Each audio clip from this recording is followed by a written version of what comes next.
or brilliant, one or the other. Welcome everybody to the Ramblecast. We're joined with some guys that don't really contribute much. Can we get Lady Gaga to do the song? Matt just left. Yeah. She was the one thing though I felt was weak with the film. I was glad that they saved her song towards the end. I just kind of felt out of place. Wait. You guys just jumped in. You went like 0 to 0. It was very Skyfall-ish. Yeah, so, that's what I mean. Yeah, it was just kind of, it didn't really. Well, at that point, like my call sign is tissue. You guys have already like started talking Top Gun, so let's just pump the brakes. Well, Jack brought it up. He said Lady Gaga. So. Okay. I just said whoa, Nelly. I'm getting blamed. All right. So Lady Gaga has more than one song. So 3 of your Ramblecast hosts have seen the new Top Gun Maverick film, and 1 host has not. So we can't get too far into.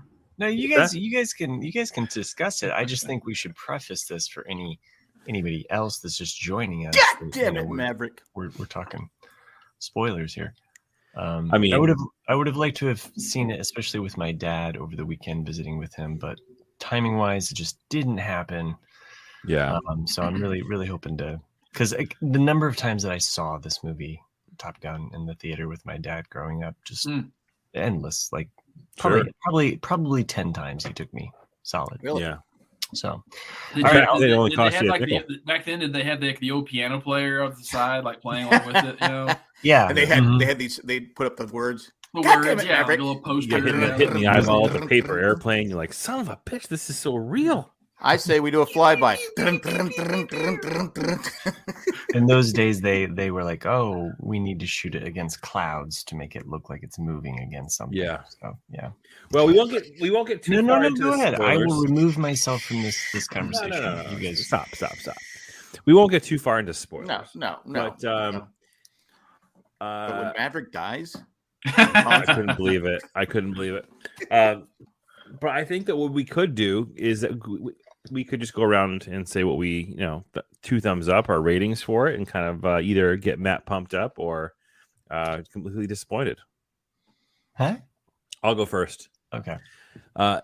2 very big thumbs up. For me, the movie was a 10 out of 10. I loved every second of that movie.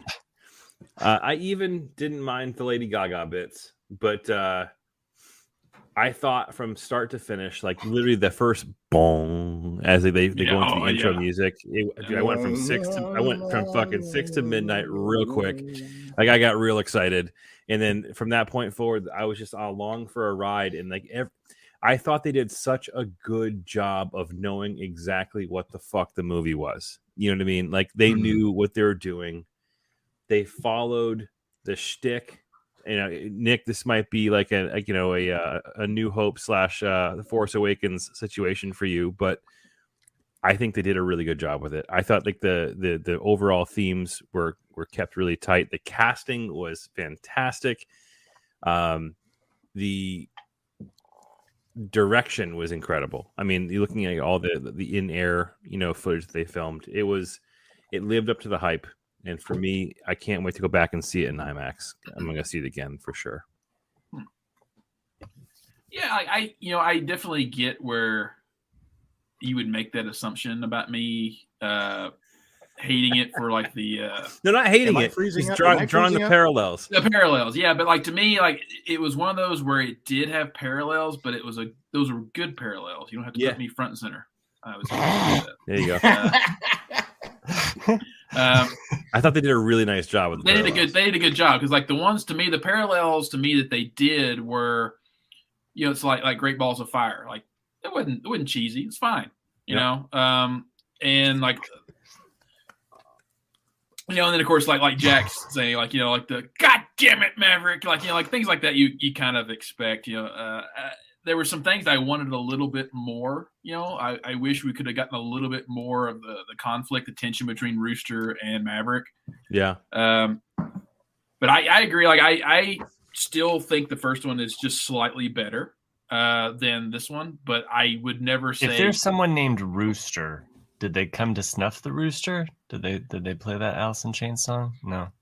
Okay. You didn't want to be spoiled. Actually, I think the call signs in this movie, if I'm going to bitch about one thing, it's going to be the call signs. The call signs were weak in this movie compared to the Bob. first. Yeah, you got Bob. You got Rooster. Who's Yeah. the actor who played Bob? Who's his dad? Is it Anthony Edwards? Yeah. Oh. I don't know. Bob Pullman. Bill Pullman? Bill Pullman. Okay. Yeah. Cool. Really? Yes, that's his dad. No, I mean, that's his son. Interesting. But you go from Iceman and Maverick. Am I freezing up, or is it everybody else? No, that's you. That's you. I think you got a little bit of a little bit of the mic. Let me log out and I'll come back in. Cool. Yeah, Put a mask on. Sometimes that helps protect. I definitely did not. I didn't hear anyone's call sign, but like that's a badass call sign.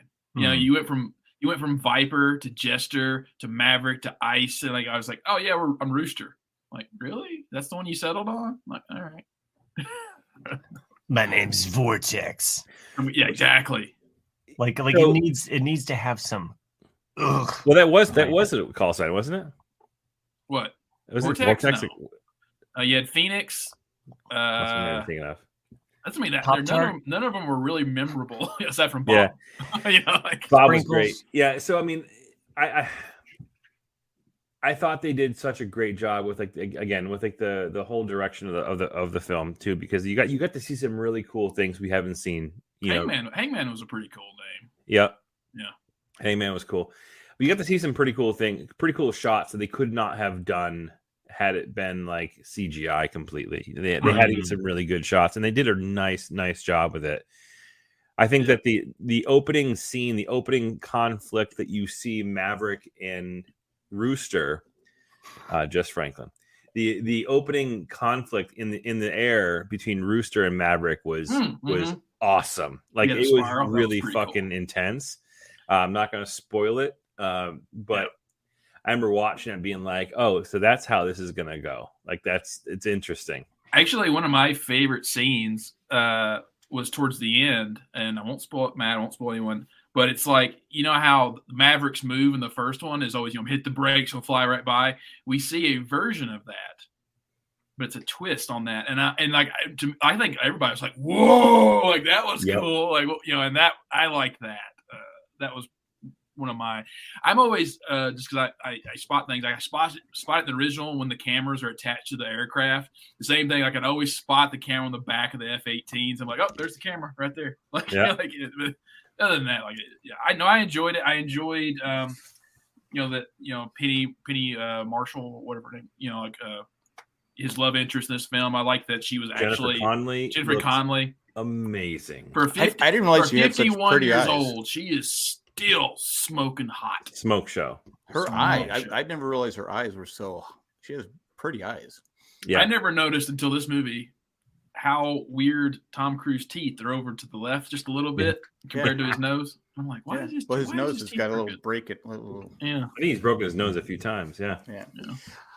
I'll tell you a little fun fact is that they were interviewing Hangman, and they were asking him about the sports scene. Mm-hmm. And he said that like all of them knew that scene was going to be shot, it was coming up.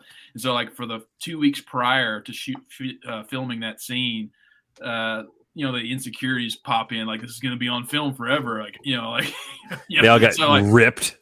Yeah. So it said they were all just hitting the gym nonstop. I assume this is like a shirtless curling scene. Yeah, it's a football scene on the beach. Yeah. Okay. Kind of similar to the volleyball scene. I assumed that there was kind of like if you have tit for tat, Because I think Top Gun has moved to Point Loma, if I'm not mistaken. It's no longer Miramar; it's Point Loma, I believe. I could be wrong. But he said that they all were hitting the gym. They went out, and shot the scene. He said then like immediately as soon as they were done, they all went and just binged, ate, drank shit tons of beers. And then a week went by. And then Tom Cruise called them all back up, like, we're shooting it again. It's not good enough. And they're like, God damn it. Well, they also said Tom Cruise sent them all like coconut, this great coconut cake or something like that. And they're all like, oh, we got to film this again. And they're like, oh, but it tastes so good. Right. Huh. But my turn. I thought you already talked about it. Jeez, we got I to did not. I did not. But I have Dick's tissues here. Well, I'm watching it. Well, Dick's tissues. I didn't know I should change my name. Thanks, Matt. You're welcome. Because we have our little thread going, and Nick said once it got past the lull, it was. Yeah. I said, "Where's the lull?" I was like, "Okay, I'm waiting for the lull. I'm waiting for the." No. So in the first act. There is like once you get past the opening scene, he doesn't like slow beginnings. That's kind of like a spike, and then you have like he's a little single. bit he needs to get it and get in there and get it quick. You know, like slower episodes of shows is just too much. It's a movie about fighter pilots. Give me the fucking fighting. I think because one of the things that's said in this movie, he had to have a love interest in this one. There, I don't want to spoil the line, but if you go back and listen to one of the lines, he has to have a love interest. There has to be a reason, but I don't want to spoil anyone. But I thought it was absolutely fantastic. I thought there's a guy sitting, and I'm at Alamo where you can't talk, right? And there's a guy 2 seats over from me going. The whole time I'm just kind of laughing at him, but he's just. I thought like you guys talked about the flying scenes were just superior. I mean, they were just they're great. Yeah. Oh, Chris, you're muted. But no, what I mean about but here's the other thing too. Like, this is not really giving anything away, other than the fact that Top Gun Maverick is a combination of Top Gun and Star Wars. Okay. Yeah, I can see that. Do they go to the space station and they do the fucking trench run, dude? Oh, right. Yeah. It's just Star Wars. Yeah, the whole time I went, stay on target. Yeah, exactly. I was like going, okay, I'm going to let that slide. Straight up Star Wars. Like they completely ripped off the trench run, and I was okay with it. I thought it was great. Yeah. Again, it was almost like the Death Star. There was almost no way it could be destroyed. Yeah. Right. But I thought the guy that played, I'm drawing a blank on his name, Barry. The guy that played Rooster, who is somebody's son, looked just like him. I thought he has mannerisms down. A good job. I said, this is fantastic. I go, this is this great job. I thought that Jennifer Connelly worked better than Kelly McGillis. I thought it was just more believable. I don't know. I just never saw Cruise and McGillis together. Well, I think it's because I don't because there wasn't really a romantic chemistry there because she was like supposed to be older, I think, than him, and it did kind of feel awkward sometimes in watching the original. Yeah, I mean, this one felt real. We do find out what happened to a few of the other characters. I did tear up. I'll be honest. I did tear up. At the end, yeah. I say in the middle and the end. Oh, the middle. Okay. Middle and the end. I thought. Right now, Matt is Lego Jack. I think they're making a Top Gun set. So yeah, like I said, there was. I wanted to see it. I want to see it again. I mean, it was one of those movies like, oh my God, this is so well done. And like I said, John Hamm. Can anyone play an asshole better than John Hamm? It was great. He did a great job. I mean, he wasn't an asshole that was over the top asshole like a lot of Clint Eastwood movies where the guy's just a complete unrelatable asshole. I mean, he was doing it. I think he's doing his job. But he comes across as an asshole because he doesn't. If it weren't for a certain admiral, right. But that's what I mean. Like, Iceman in the first one is an asshole. But when you start thinking about his logic, he's completely right. All of his worries are warranted.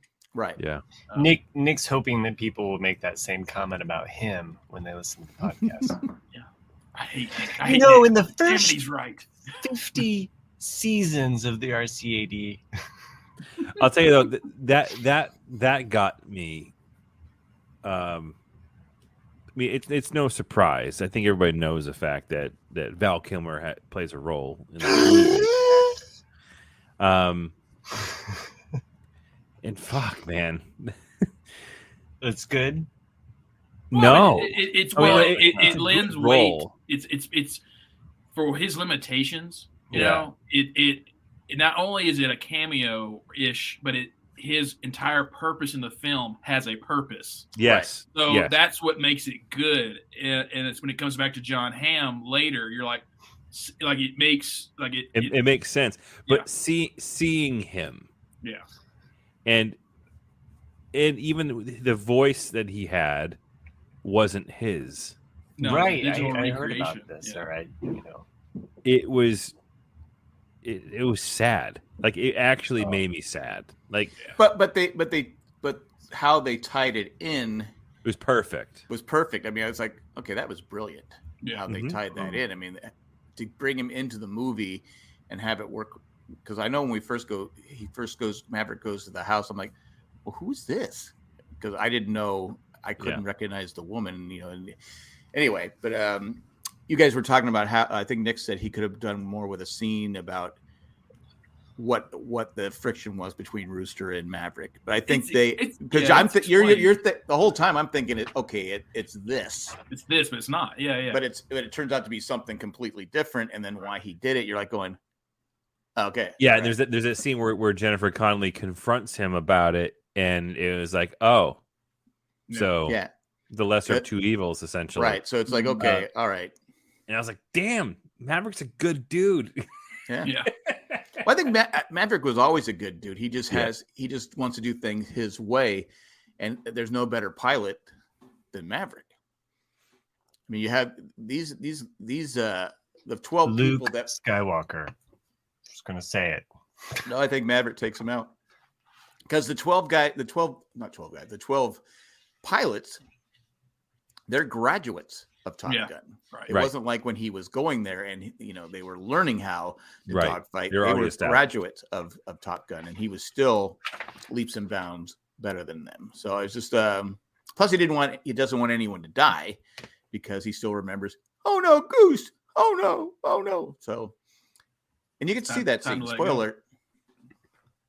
But I highly, if you like action and you like to sit and be entertained for what it was a long movie, wasn't it? It's long. Because when you think it's over, it's not. There's another at least 20-25 minutes left of the movie. Yeah, you know. And here's the thing too: is that there's actually like an act, I guess, or a sub act, if you will, in like towards the end, where you're like, are they going to do this? Yep, they're doing this. And I was like, and I'm okay with it. This is fucking fun as shit. Like, let's go.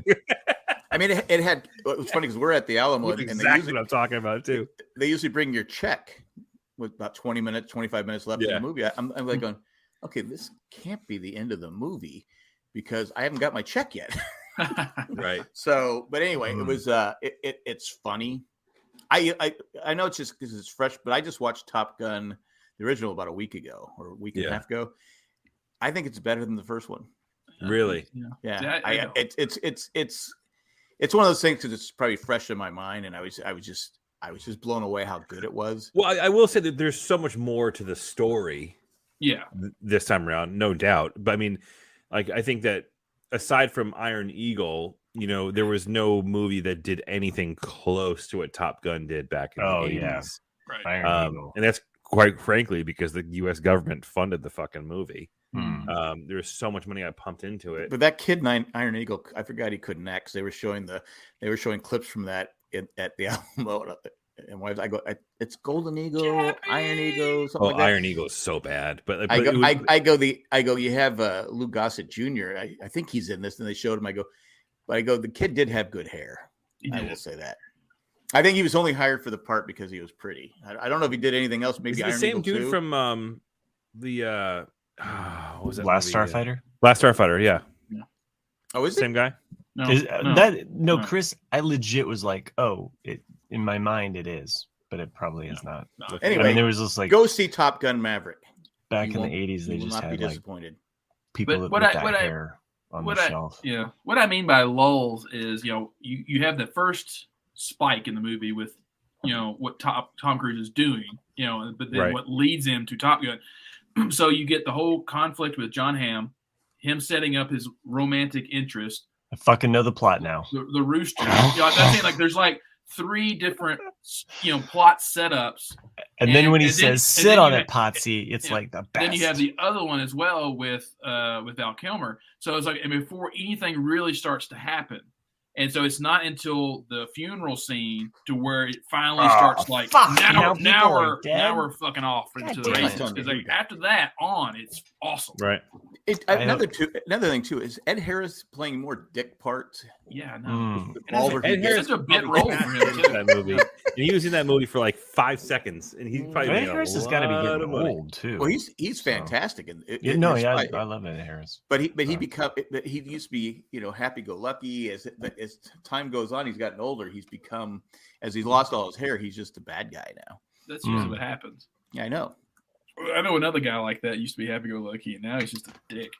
Speaking of lulls, let's go ahead and take that commercial break. Last week's episode, there was no commercial breaks thrown in there, so Jack just kept saying commercial break, and then there was no commercial break. So, right. So yes, Randy, I did eat the dog food from last week. So there you go. And you know what? Are you sure? Jack. No, we had a commercial break last week. 36 at 38. It wasn't. Jack, put you in must there. be super excited to talk about this next topic. Let's do it. We have another topic. We do. Mm-hmm. Oh, Val Kilmer's also going to be in the new Willow. Really? Yeah. Yeah. I don't know how. I don't know how, but he's going to be in it. Yeah. I think I was talking to my buddy the other night. I go, I think 2022 might be his year to get a couple headlines. I don't think he's going to last to this year. He's trying to curse him. All right.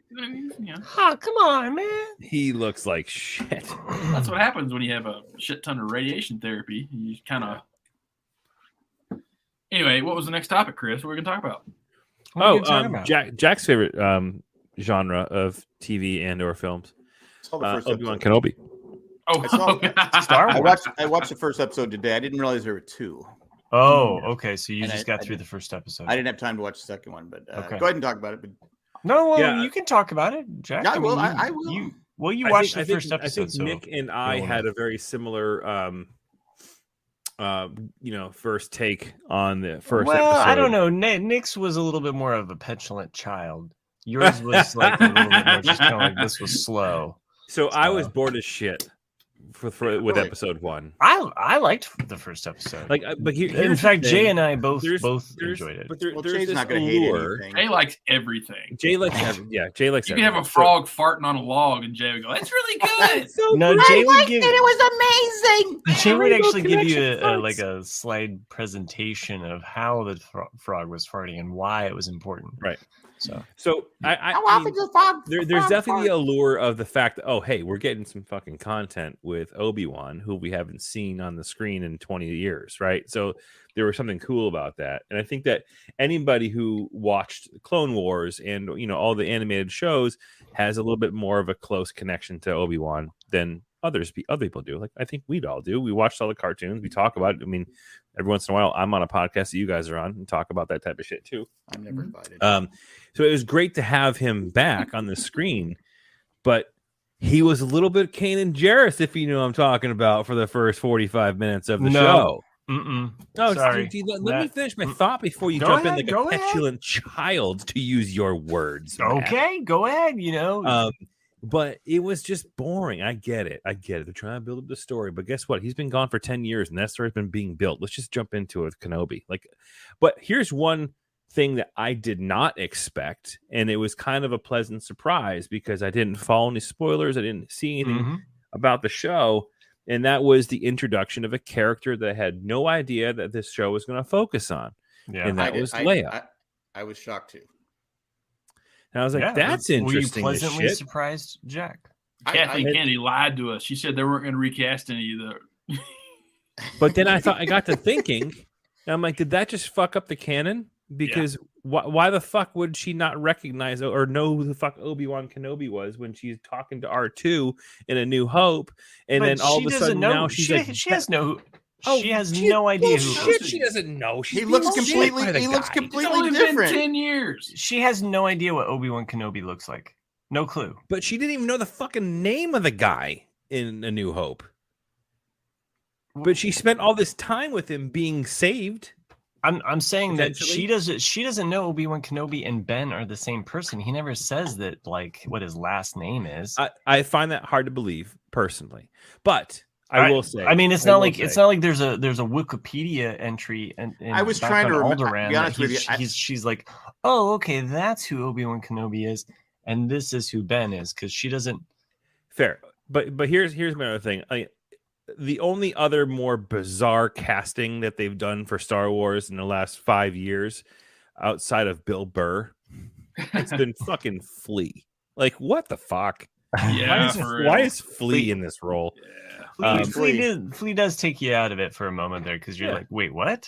Yeah, like what's Flea? Too recognizable. I assumed he died too, but even his death was weird because like it's just kind of spinning, and then I was like, what's going on here? So. Is he the other Jedi? Flea, no, he's the bad guy the that kidnaps. You might not have seen him yet. Oh, Jack. okay. I don't know. That might be episode he's that's episode 2. Like Flea kidnaps. I don't know who Flea is. He's the bass player for Red Hot Chili Peppers. Part 1. Oh, okay. Part 1, the person that kidnaps the girl. So okay, yeah, all right, that's Flea. Okay, yeah, right. He can't run. He can't run worth shit though, because the girl's only 4 and he can't catch up. I thought that was funny. They couldn't catch her. She jumped under a stick and they couldn't catch her because she has. This log is too confusing. This log is so big. Fuck, can't get over this log. But anyways, yeah, go ahead. Getting into part 2, things pick up a little bit, and I really wanted him to get busted for stealing meat from the goddamn packing line. Yeah, like, what was that? Like how dude, Jedis don't steal, unless you're from Jedi finished. It's like so obvious too. He's like, hey, okay, now he's down my shirt. Yeah, I was trying to figure that out because this ritual of wrapping up. Because you have the one guy that only got half pay. Mm-hmm. So obviously they're being, how's he able to cut the meat? I told Jay, I think that is where gas station sushi comes from. That's why he feeds it to his animal, the Yopi. He's like, I don't trust this shit. I myself am only going to eat. Okay, what was he stirring? But what was he stirring up? He was some stew. He had some stew. It was like, but what was in that stew? That was it's gross, Campbell's man. Chunky. Okay. Probably. my last little thing I noticed. Did you guys notice the? That's a throwback though to the portions, from a Force Awakens, when she's like selling stuff. The quarterback. There were so many like different connections to Rey and Kenobi. Yeah. You're just like, okay, so are we retconning this now? Did you see on one of the trains that he took to and from work?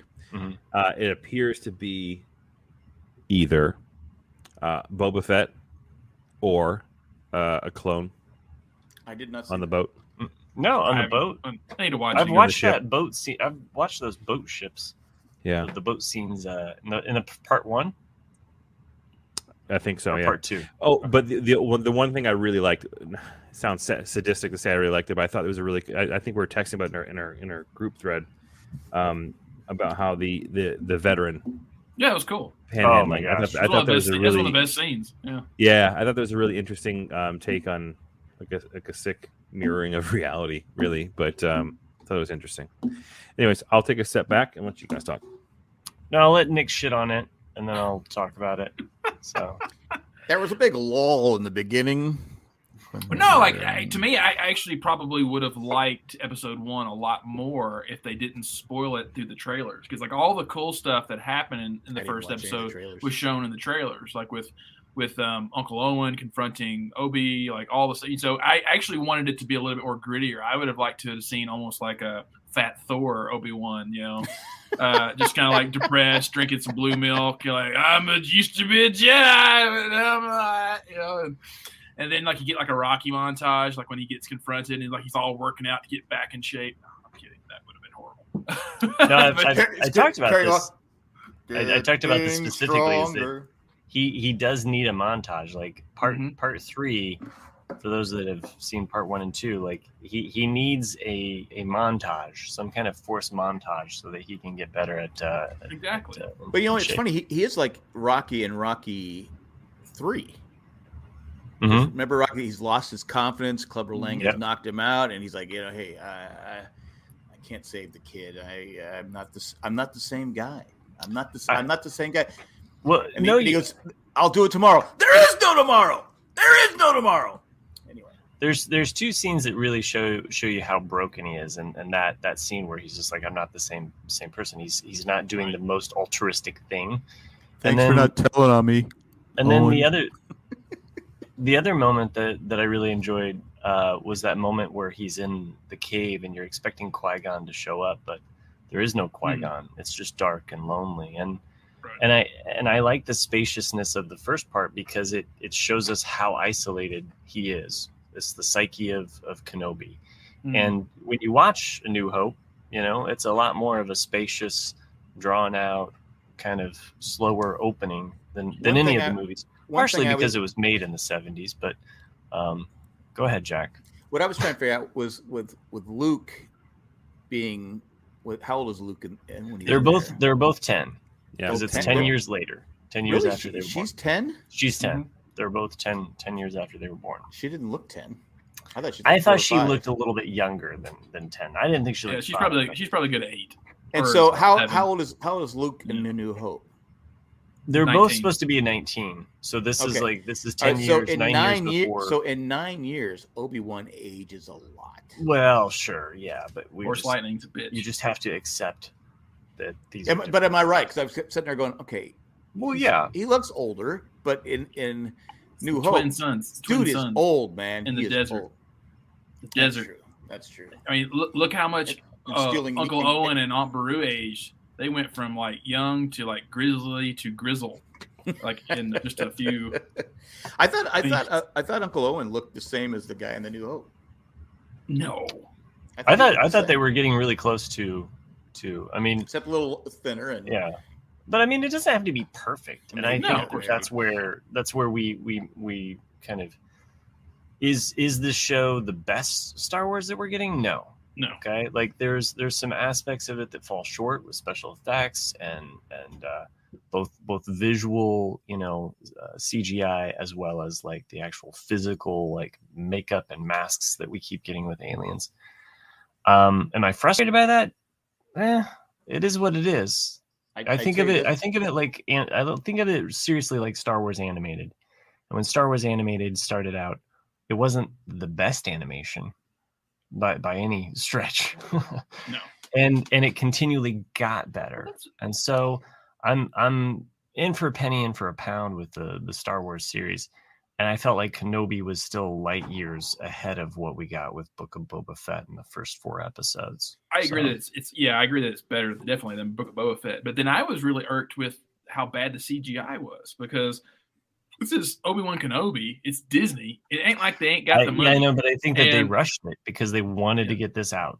And I think it was rushed. I did notice some of the CGI was kind of CGI is bad. And like there's especially on Alderaan when you see them standing around, you can tell that they're standing on a set and everything behind them is a green screen. Yeah. Like you can see actually basically where they cut it, like where the green screen is. I'm willing to just kind of give them a pass because I want more and I want more story of these. But you can still be critical of it. You can still be critical of it. I can still be critical of it. We all want more of it. I even said before the show. But I think that they rushed this. Better be the best fucking show ever. I think they rushed that. And I think that there's other CGI that they probably spent more time on and more budget on that's coming down. Right. The line. That's why I haven't completely shit on this yet, because it's like I'm fully expecting it to be like a lot of stuff, and then it kind of starts off a little weak, and then by the end I'm gonna be like, fuck yeah. I enjoyed it though. I thought it was only thing I was jealous I'm not a Jedi because he can find something in the middle of a desert he buried 10 years ago. I can't find my keys in the kitchen. He had GPS on it. Yeah. I mean, I'm just like going. He had an iPod little tracker. Yeah, a little tracker. Let me ask you guys a question, and maybe this hasn't been told yet in the show, but what's his name? The guy from Pied Piper. Yes, Silicon Valley. The faux Jedi. Mm-hmm. Right. Yeah, the fake Jedi. Is this in the second one? Guy. Yeah. Yes, the second one. So sorry, slight spoilers there for you, Jack. At one point, he's a con man. Yeah. Yeah, at one point, his little henchman comes up and it's like, hey, here, look at this. And they show us like the wanted thing, a lot of money, blah blah. Well, that's embarrassing. Let's go get him, right? And he was like gonna go hunt him down, and then he helped him off planet. Yeah. So is that like a longer con there? I think it was just a red herring meant to throw us off, thinking that he's, and I hate red herrings. And you have that morality, like his. And I talked with Jay about this. He invited me on his show. Okay, guys, like, all right, look. Yeah, it's just like Jay too. Like, start a podcast called Jay and Jack, and then leave it, and then be like, I want one for myself, but I'll ask the same people. Anyway, except Jack. Jesus Christ! Wow, I'm just fucking with you. That's okay. He's not listening. He's not listening. He isn't listening. But anyway, Geek Dad Life. I spoke with Jay. Well, you don't get to plug his show on here. Why not? I was on it. Did you not catch the thread? This is a shit on Jay podcast. I wasn't even asked. I missed that. Well, Jack. I think technically I was. When Jack, when Nick is away on vacation, you're more than welcome to come on Owen and Baruz. So when he comes back, you'll have to. We can only have 3 people on Owen and Baruz at a time. So, did you guys catch in the second? Jack didn't obviously because he hasn't watched the second episode yet. In the second episode, the young girl that gives Obi-Wan the spice, that's Ewan McGregor's real daughter. Oh, really? Mm-hmm. Is it? And Mark Hamill also makes a cameo. He just walks by in one of the scenes. Oh, okay. Yeah, I saw he posted about that. So nice. the little drug dealer girl is his daughter. That's his daughter, his real daughter. Yeah. Huh. How old is Ewan McGregor? He's like, this is a perfect marriage of Train Spotting and Star Wars, like the 2 things that really launched my career. Where's the baby on the wall? Yeah. Now that's what I mean. Like, he could have totally been Fat Thor, like hanging out in his cave, like doing spice. We don't need Fat Thor, because here's the thing. Okay, you show used up Jedi, and then people are mad that you get a used up Jedi. So the second episode was closer to a Clone Wars episode, which is why I think a lot of fans they were like, oh, okay. There certain aspects like Obi-Wan finding the fake Jedi, flushing him out, and just kind of like the whole morality tale of that. And then the whole like trying to save this girl, and on a mission, So but anyway, I don't want to get into like too much of like what's coming down, because we're getting a new episode tomorrow. So by the time people hear this, tomorrow, it's being released. Dropped nice. on Wednesday. I thought it was gonna be Friday. That's a treat. No, they moved it to Friday, but then that's why they gave us 2. Says, can we have a commercial? Hey, all right. Well, you said, Randy, you sat through 20 minutes of Top Gun talk. Okay? Because Top Gun was exciting. They don't like Legos, even though Optimus Prime released tonight at midnight. Now, why do you think Stranger Things should stop? I've seen the first 2 it's fucking episodes. Getting old. How many episodes have you watched of the new season? I think I'm on like 5 or 6 at this point. Okay. Oh yeah. So when you watch 7, you'll be like, like 7's good. Okay, because I'm at like episode 3 or 4. I'm on episode 2. Basically, this whole 7, these first 7, like all of them, all 6 are just build up till 7. And then it all comes full circle. I will say that when you guys watch it, was there a disclaimer at the beginning of it? No. Yes. Okay. I said the very first one. I said they were really smart to do that. Very much so. Because it was pretty much, but I won't spoil anyone. I'm glad they if you watch Stranger Things, you'll see a disclaimer up before the first episode, because it has some themes that are very realistic to things that are happening in real life now, and it's a good thing they did that. But I thought is it gorier than it used to be? All right. I mean, I don't think so. No, it's always. I mean, it's just. But they've done as far as kids being.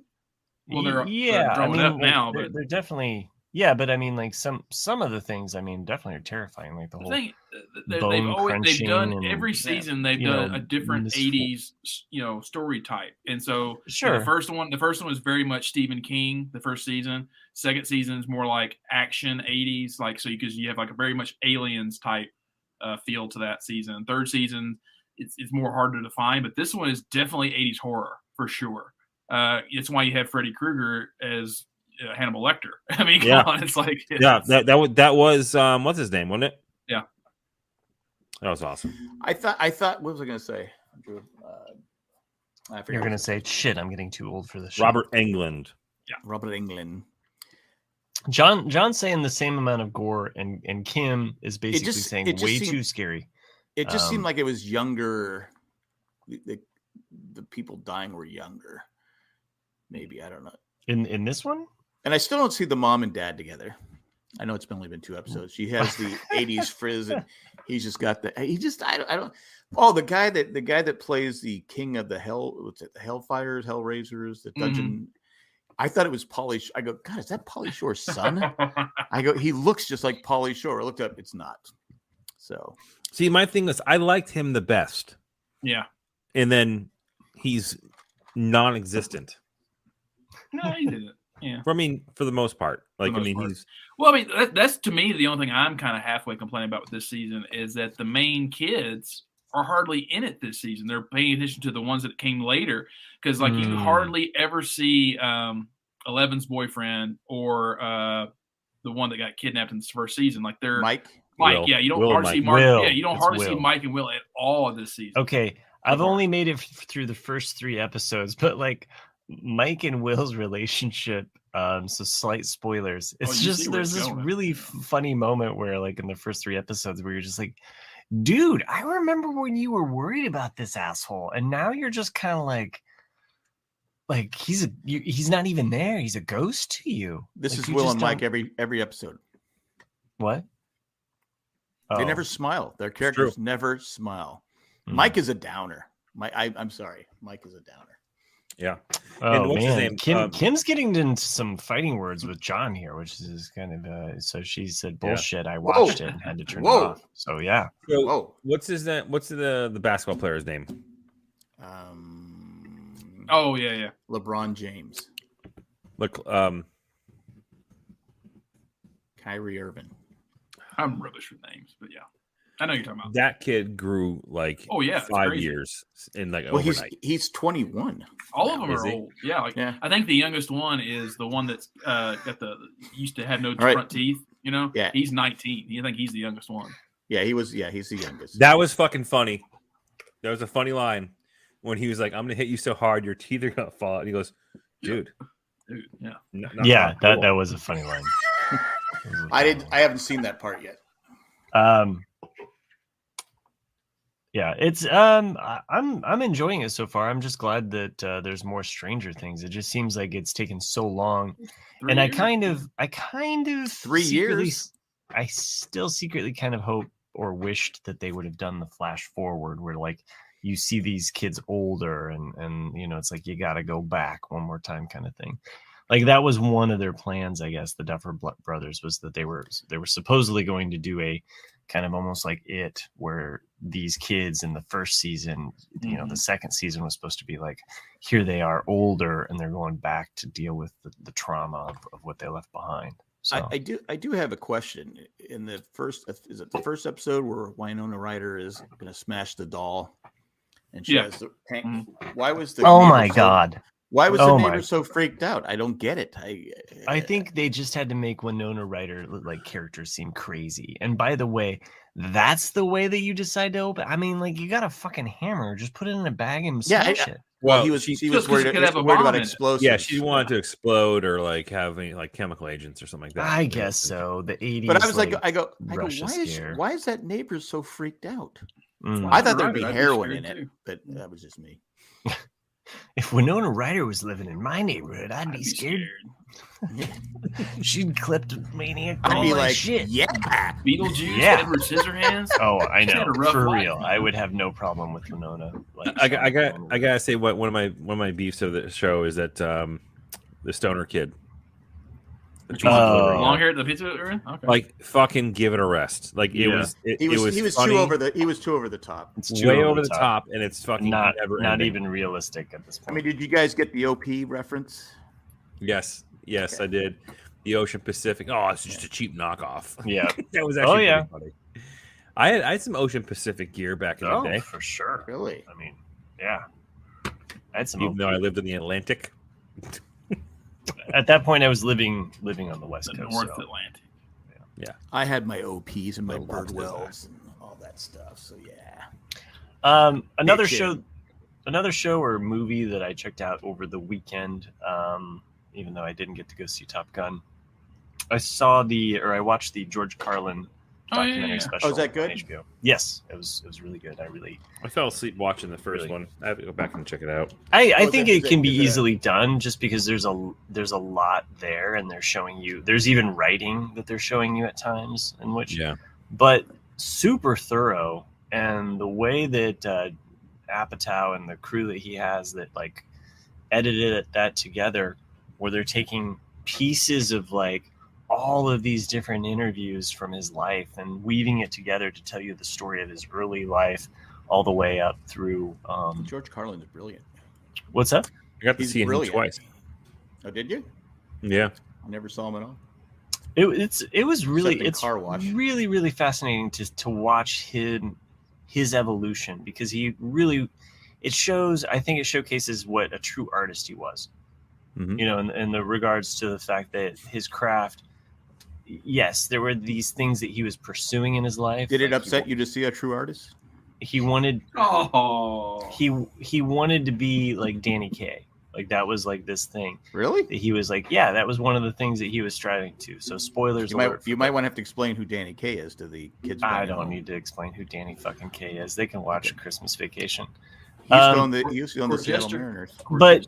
But the fact that where his life led him, and on this other path that he like, I guess, pursued, you know, it's like you can see that he constantly questioned or like, you know, challenged himself, but he also wasn't like a nonstop rat-a-tat-tat, you know, Robin Williams guy. Like, I mean, he wasn't like 24/7. Like he had these periods where I felt went inward, you know, or dealt with like kind of like self-actualization, or like I don't know, he was a true artist in that way, that it wasn't just, and I'm not putting down Robin Williams, I'm just saying that he is a different type of comedic genius, where it's just, I mean, he was like a true Mozart, where it's just pouring out of his like, right.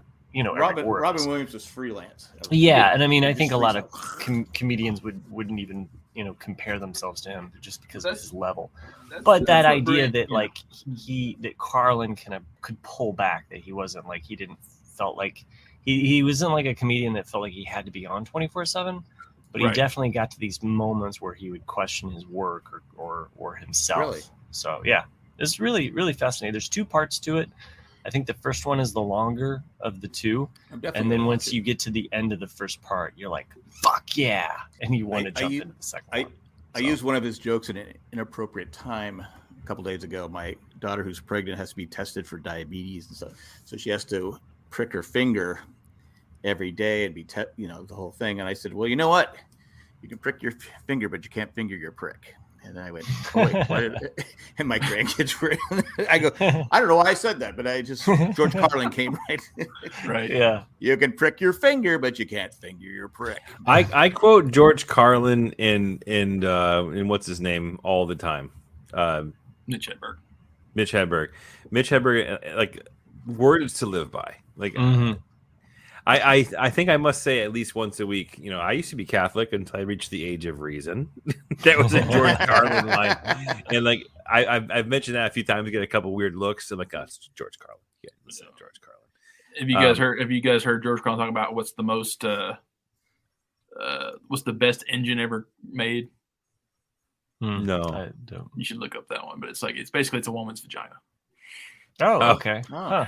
It's easily to turn on. It's self-lubricating. You can start with one finger. Doesn't require a lot of maintenance. It's like he goes in this whole long spiel about it's the best engine ever made.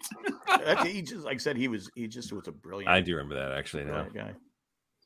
I got to see him live in concert twice, and that's something I'll always cherish, because he was something. John else. has the 7 words you can't say on television. It's funny because when I was a kid, my next door neighbor got the record.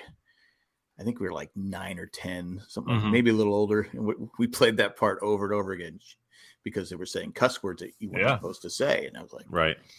It's I think you'll really enjoy it whenever you get around to watching that.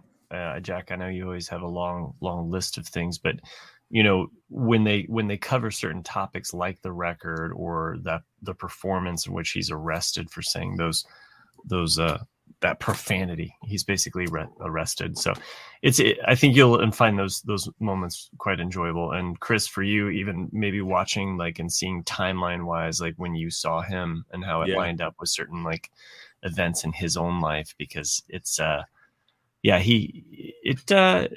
felt like it didn't hold back. I mean, it was very, you know, I think it was showed you all of these. 7. Okay. And then again, I saw him again, I want to say maybe like 2006. Okay. 5 or 6. I mean, they definitely show like his different, you know, I felt like they did a really good job of showcasing like his different kind of styles or the things that he was talking about. And man, you go back to like almost just about any time of Carlin's life and you're like, holy shit, he's talking about the same thing we're fucking dealing with still, you know? It's like, I mean, everything from, you know, prescription drugs, you know, to, you know. Because it never ends. It's the same crap every election. He'd be slaying on TikTok if he was alive today. Chris Doran's mentioned his baseball versus football bit. That's excellent. Mm-hmm. Oh, baseball. yeah.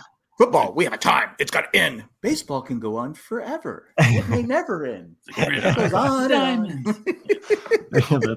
You should listen to and pick up his book, Brain Droppings. It's actually fantastic. Little, like, you know, toilet room, you know, bathroom toilet break book. Just pop it right next to your toilet and read it every once in a while. It's fantastic.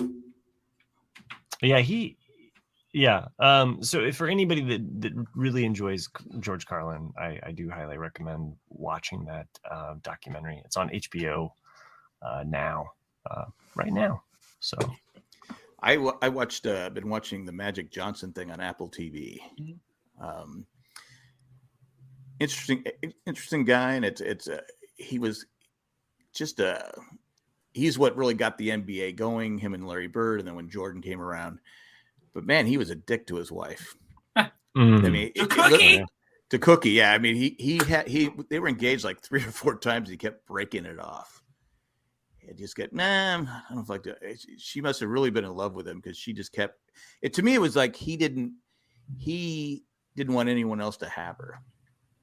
He wanted, but interesting guy. I mean, he's obviously a talented basketball player, but that part kind of bugged me. But anyway, that's all I got.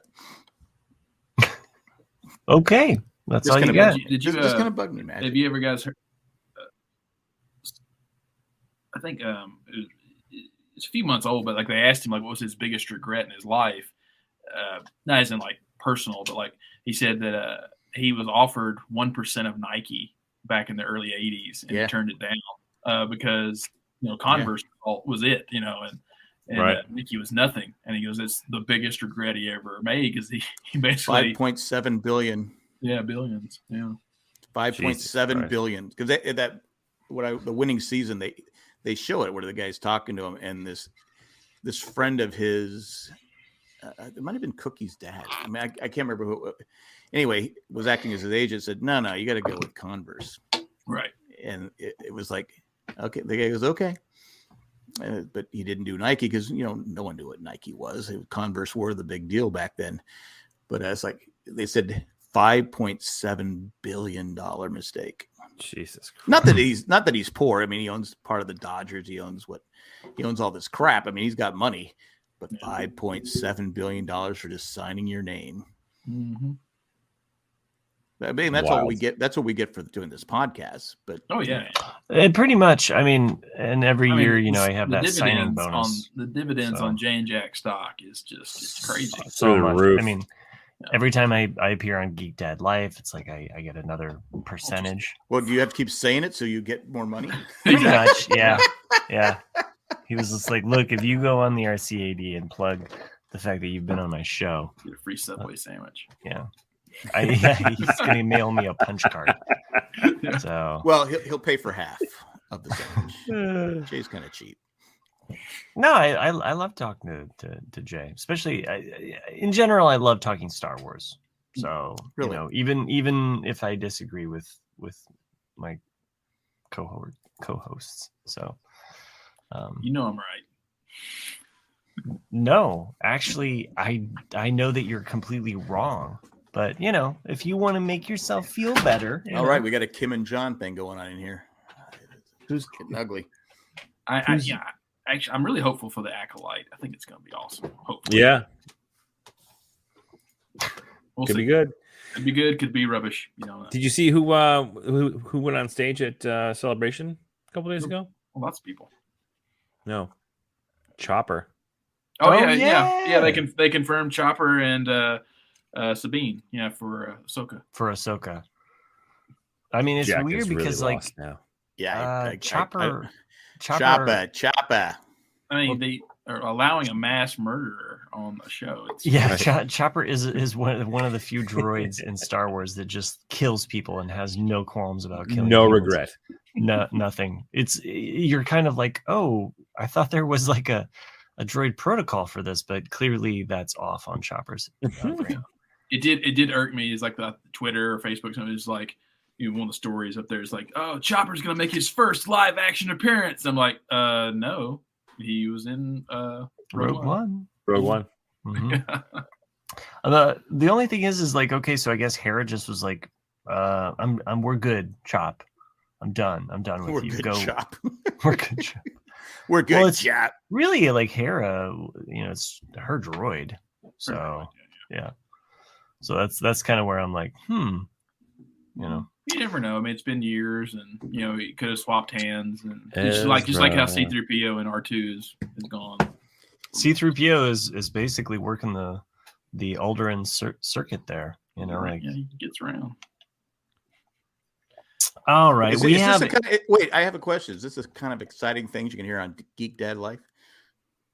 Not as exciting. Way more exciting. I don't see why people listen to that podcast. Titillating. Because, I mean, what makes Owen Baru so interesting is that we never record. Yeah, we never record, but we disagree. we argue like, is this good? Is this shit? We don't know. Whereas in Jay's, it's always like, oh my god, it's so good, and then the soundtrack was so good, and then the toy comes out next week, and it's like I can't listen to that. It's just. So if you want to hear more of that, tune in next week. All right, we do have some emails to get to. This one comes into someone not named Randy. Oh wait, no, it is Randy. It says results are in. Hi, Chris and the other guys. Wow. Who's this from? Who's this from? Hi, Chris and the other guys. Who's it from? Oh, I'll get to it. Oh, we don't know yet. Okay. Well, no. Well, I said it, but you weren't paying attention. So. No, you were talking. So why would I? Just wanted to say a special congratulations to Chris for being voted the new fan favorite. Oh. Enjoy all the benefits, extra benefits. When did that happen? I didn't see that title. Your buddy, Randy. Thanks, Randy. Wow, new fan favorite. Didn't know that happened, but was it a vote of one? Congrats. Congrats, Chris. Feels you good. Now take the number one spot, Here and you become up here in the producer. Yeah, you get to hit record. You are now producer. Congrats. There we go. Okay. What did I do to become the favorite? I don't know. I didn't even know there was a poll, but I'm glad there is. I think that John, the retired guy, and all of his slander about me hating Mexicans really did me in on the polls. So I needed. It's negative. It's negative campaignning. Always hurts.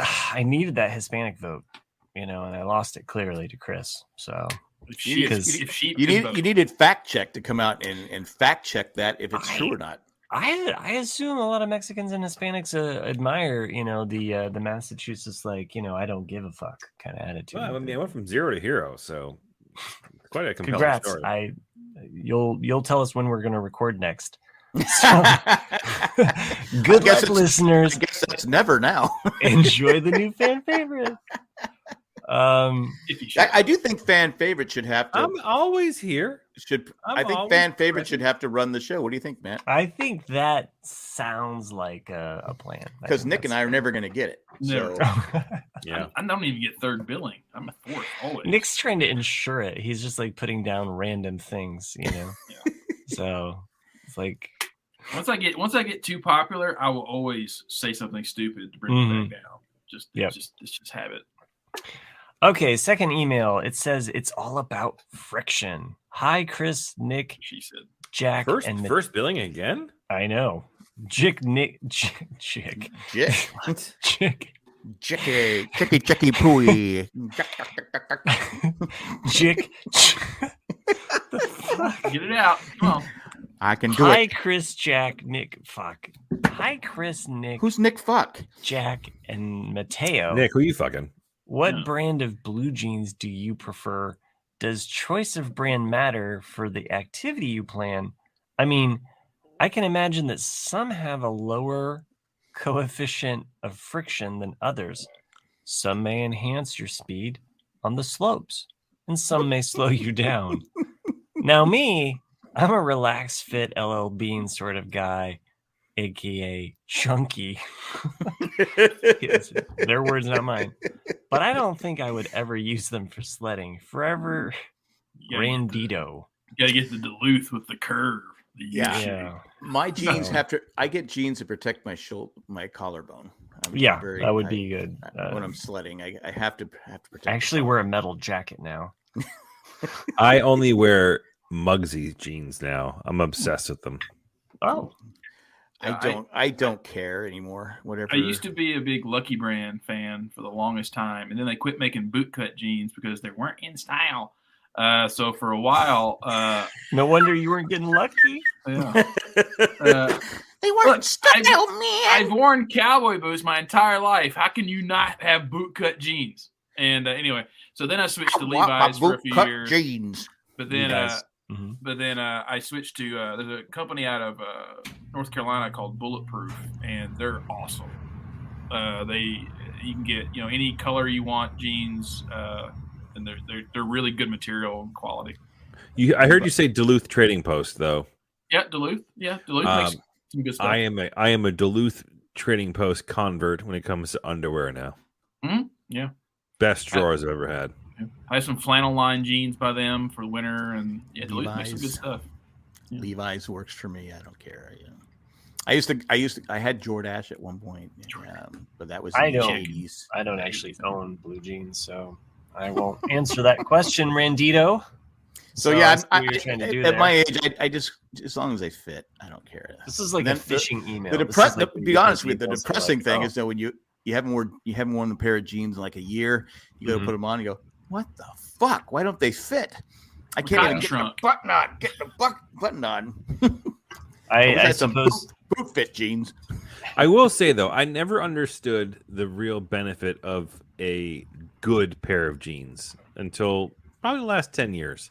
Oh, yeah. Like I used to always think like you get like, I can get a pair of jeans at Old Navy for $25 or $30 or whatever. I can get a pair of Levi's for $50. Like shit jeans are really shit jeans. Oh yeah. If you put money into a pair of jeans, like a good pair of jeans, and they, like you mentioned Lucky Brands or was it Seven for All Mankind is another one of those higher end jean brands. This brand Muggsy that I like to wear because they're just super fucking comfortable and they last. Like I had a pair of Seven for All Mankind jeans for I think like 8 to 10 years before there was ever even a fray on them. They just lasted. And apparently, I've never done this, but apparently, unless you just get them dirty, you're never supposed to wash your jeans. You just throw them in the freezer, and it shrinks the cotton. Don't even throw them in the freezer. That's what. Well, the CEO or whoever of Levi said, like you put them in the freezer. Yeah. He said it shrinks the cotton back down the way it should be, but you never wash jeans unless they're actually just dirty. I was listening to this podcast the other day about. I've never heard that. There's a good jean aficionado. He said that he actually wears his jeans for at least 50 wearings before washing them to get the real like fit, custom fit essentially. Yeah, you don't unless you're spilling shit on your jeans. You don't need to wash your jeans. Like what? Blood, like beer, ketchup, bone chips, mustard, yeah, like all that type of shit. Mayonnaise. So what? So I got to start putting my jeans in the freezer is what you're saying. No, just don't wash them. Yeah. I once had some, like some white paint, and it wasn't even like full white. It was like a white gel kind of like, so it wasn't like a pure white. And it just landed right there in the crotch. And I pulled them out the other day. Can't wash them. I held them up to my wife. I was like, well, these are fucked. Like, I'm throwing these away. Because, I mean, it was right there on the dick space. And you're like, no, I can't have white paint in the dick zone. It doesn't work. Paint on your jeans can be cool. This guy comes so hard, it goes through zone. his jeans. Flying to the dick zone. I don't get. Okay. I don't get the cut up jeans. So I just No. don't. I don't get it. I don't get paying for cut up jeans. No, I don't. Yeah. You used to have to earn that. It's like, like, no, I've had these for like 5 years, and and now they look badass. Like, no, they should literally be 35% off because you have 35% fewer clothing. Yeah. I mean, who decided? Okay, we're going to cut up these jeans, and they're going to be worth millions. And it looks fake too. Like, I can always tell when someone bought them pre-ripped or shredded. I'm like, it looks stupid. I don't get it. What if you were like, oh, I need the jeans that have the cum stains already on them? Oh, you mean stonewash jeans? Oh, okay, that's the one. I think those are okay. Those are okay, right?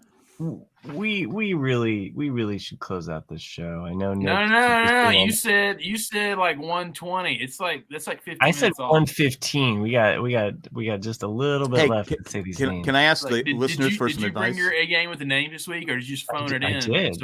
I got my A game. You self-proclaimed A game. Oh, okay. I fucked up on Maggie's name already. Maggie. Mm-hmm. John, the retired guy, says cut up jeans are the Padres hat of jeans. Padres are in second. Giants, I don't know. They don't register. I got a Canadian geese problem. Oh, do you? Yeah, they are shitting like there's no like. It's like my grandkids started feeding. There were like 4 of them. And we started feeding them. First problem. Now there's they'll stick around too. Now there's like 50 of them. I walked outside. It was like they went to the geese convention and said, "Hey, these guys have got handouts." And have you seen when they shit? Sometimes it's like, it's like a snake. Yeah. It's like a snake.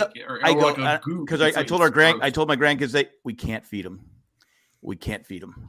We can't feed them. And they're looking at us it's like the field that I practiced rugby on in college. We called it Goose Shit's Field because it was just full. It's amazing that we didn't fucking die of some weird random fucking avian disease. Chris, since you're the fan favorite, does your dog also like to eat goose shit? No. Okay, my dog, it must be a fucked up, demented dog. But he likes to go and like sniff out that goose shit and like to try to eat it. And it's always you're always like kind of pulling on the leash, like stop eating the goose shit. You want about 50 pounds of it? No, I'm good. I'm good. They just did our street, repaved it, whatever. Can't you put like some kind of scary like thing? Like I think like you could put like wolves or silhouettes of dogs or like scary like demons or Stranger Thing type thing. I don't know, but it's. I stopped some kids the other day throwing rocks at the geese. Oh, and then that seems so ironic. Rocks in my yard, you little whippersnappers. No, they're throwing that's that overflow thing we have next to us. That's what the geese are. I go, there's a lake down there with fish, guys. But I guess they eat the grass. That's why they have the green shit. But man, there must be 30 of them now, and I'm just like going. No, I'm not feeding you anymore. Go away. So, I mean, literally, I hosed off the driveway, came back out an hour later, go, oh, come on. It's just everywhere. So they came on your driveway there. They did. And it's in the street, too. It's just, there's green bombs in the street on this new green black tar street. But it's like anyway, Ghostbusters 2 all over. My wife goes, well, you fed them. I go, yeah. I know I fed them. I don't have to be told that I fed them. I know I fed them. I said, Don't I will just admit hate that. I was wrong. See, when I'm wrong, I will admit it. I'm not familiar with that from you, but I am familiar with because I've never been wrong with you. Oh, yeah, is that so? See, when I'm wrong, I will tell you, Matt. Sorry, I was wrong. And geese, especially Canadian, they're really emotional birds, and they mate for life. Emotional. They are. And like it's illegal to kill them in Fort Collins. I know. It's illegal here too. Oh, on a serious note, people hit them with their car. Matt, can I build a wall to keep them out? No, Canadian geese because they'll actually drive. They're a boat illegal around. migrants. Yeah. Okay. They'll tunnel under it. Yeah. I mean, they got here all the way from Canada. Yeah. Yeah. Canadians. So Well, Canada doesn't want them. They go, "Oh, go to America. Go shit over there." But Hey, a lot of go times, shit over there, eh? a lot of times in Fort Collins, like the whole flock of them will just be like standing in the street or like walking across Yeah. the street, and people will hit them, oh, and then it multiplies the problem because they mate for life. So if their partner dies, they just stay there and they guard the carcass. oh yeah. So And I it's saw this crazy. the other. So you got to kill them all. Yeah. I saw this the other day. It was really because ducks are like this as well. And I had seen a duck along the side of the road, saddest thing, and it was just kind of laying there. Was it And dead? then the other duck was just right next to it, like that scene from Return of the Jedi with the Ewoks. And it just it just took me back. I mean, like, come on, that's fucking sad. If the duck's just like quack quack, and then the other duck's just like dead. But then but Daisy Duck comes by and he's like, "Whoa, she's hot." She said, "Oh, is that Mrs. Howell over What the there?" fuck is the matter with you guys? It was a callback for John, the retired guy there. Yeah, you got me on fucking Return of the Jedi now, though. It is kind of bullshit. Like, it's like, wait. So we're led to believe an army of teddy bears already has fixed fortifications. They have one casualty in the entire battle. Yeah. The Empire, they just get wiped out. It's Dude, it's like the Viet Cong against the U.S. forces, man. It's all an allegory for Vietnam, man. It's like some people made MASH, some are you the people made long-haired Star guy Wars. now from Stranger Things? The pizza delivery guy? Yeah, I'm the pizza guy. Speaking of pizza delivery guys, I'm about ready to deliver up some patrons' names because we're almost at that witching Let's hour. go. It says your self-proclaimed A game. Oh, well, Ooh. Did Matt call his shot? He did. He called his shot too early on that. And then we'll okay, I didn't get a chance to finish some of these, so just keep that in Top mind. Gun theme. Wait. So you didn't finish them, and this is your A game? I got distracted when we were listening to all of that. Top Gun Maverick. talk. When Star Wars came out, I couldn't concentrate. Fuck! I just thought of it. Tack Gun, like that's Tack like, Gun. Yeah. Maverick Maggie. Maverick Maggie. Yeah, damn it. Okay, next week, guys. Next week. Well, John says Oh, boy. Mrs. Howell always seemed to be walking funny. She had part of the SS Minnow shoved up her ass, I think. Damn, that's harsh. Okay, if you want to send in your Mother. emails to Jack, send them to rcadcast@gmail.com. We would appreciate. I will read your email on the air and send you a You will. postcard if you send me your address. Except for Randy, he has reached his limit. No, What seriously, postcard? Randy, What postcard you are you could always- sending? I could send you your postcard, Randy. It's fine. It's fine. So, but not if I'm not your favorite. So, anyway, all right. So at this point, we'd like to thank some. Rigged. We'd like to thank some patrons that make this show possible.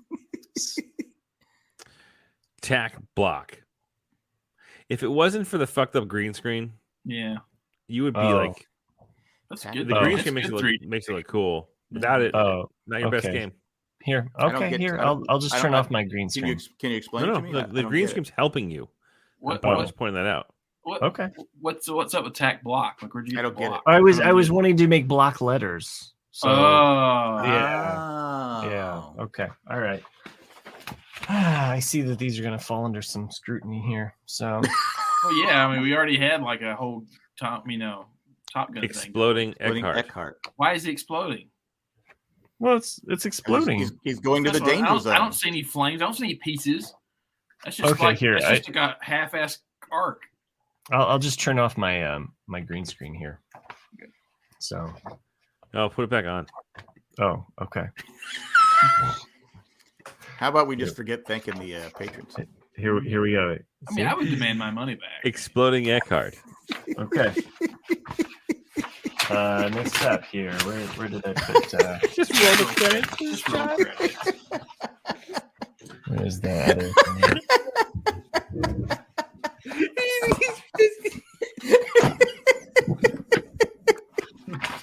Oh my god, that was funny. Oh, I'm really sorry, Ed. I don't know what happened to your name. Ed, thanks a lot for all you do. Okay. You're a good guy. I wish I could find Ed's. What the hell? I got it. Roosted. Rooster. Okay, here we go. What's up, Ed? Oh no, it is Jazz Joanne. Yeah. Isn't that fun? Huh? But what does that have to do with Top Gun or Star Wars? Nothing. Absolutely nothing. Chris Jordan, producer of the year action. Okay, here's the really good one here, and I'll put the green screen back on just so that. Right. Can't wait. Yeah. Okay, here we go. Ooh. Maggie messed up. By supporting us. Yes, like she a did. Spotted liver. I messed that one up. So I'm gonna find Ed's. Okay, it's a really good one. It's real. You said Maggie's was going to be good. I thought this was your A game. This is like D game. What's your F game? He didn't even finish the game. Emotional Ed. Emotional Ed. Why is he emotional? He's weighed down emotionally. I thought about empathetic Ed, but then I just thought about how like he's like America and he's weighed down by all. Ed's of America. Yeah. America. Yeah. So was there a point in which Matt just got fucking severely high all of a sudden? What if did that happen? What if you read that as emotional ED? Emotional erectile dysfunction. That's how I read it. John, the retired guy, says, "Good thing this is free." Thanks, patrons, for making this possible. This was a great show. I always love hanging out with you guys. This was hopefully one in a million. I enjoyed it. It was good times. I had a good time.